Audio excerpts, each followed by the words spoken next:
लेकर चला वो मेरे बाबू बने। और आज मेरा सबसे छोटा भाई, उसकी भी शादी अल्हम्दुलिल्लाह हो गई है। और मेरे वालिदैन की तरफ से जो मुझे जिम्मेदारी सौंपी गई थी, अल्हम्दुलिल्लाह आज मैं उसे बखूबी अदा कर चुका हूँ। आप सबसे गुजारिश है कि मेरे वालिदैन की मग़फ़िरत के लिए ज़रूर दुआ कीजिएगा। आज मैं जो कुछ भी हूँ बिलाशुबा उनकी दुआओं और उनकी मेहनत की वजह से हूँ। दूसरी अहम बात जो मैं आप लोगों से करना चाहूँगा वो एक गुजारिश समझ लें, रिक्वेस्ट समझ लें कि दुनिया में और ख़ुसूसन पाकिस्तान में कम से कम 40% खुराक जो है वो रोज़ाना ज़ाया होती है।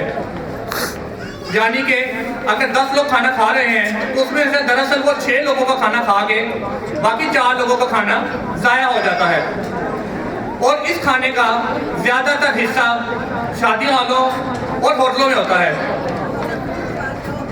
गुजरावाला में मेरे दोस्त ख्वाजा रिजवान साहब ने कैंपेन चलाई और अल्हम्दुलिल्लाह मैं उसका हिस्सा हूँ कि शादी हालों में, रेस्तरानों में जो भी खाना बच जाता है जो कि खाने के काबिल हो, वो ऐसी बेवाओं, यतीमों और ऐसे खानदानों में बाइज्जत तरीके से तकसीम किया जाता है कि उनके घर तक पहुँचाया जाता है।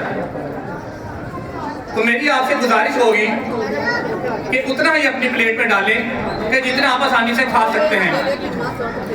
मैंने रेस्टोरेंट वाले से गुजारिश की थी और खाना सब लोगों को उनकी मेज़ों पे पेश करवाया है ताकि लोगों को बार बार उठने की जहमत ना करनी पड़े और खाना उनके पास पड़ा हो। आज भी साल के वलीमे पे जो भी खाना इंशाल्लाह बचेगा वो सारा ज़रूरतमंदों, यतीमों, बेवाओं के घरों में जाएगा।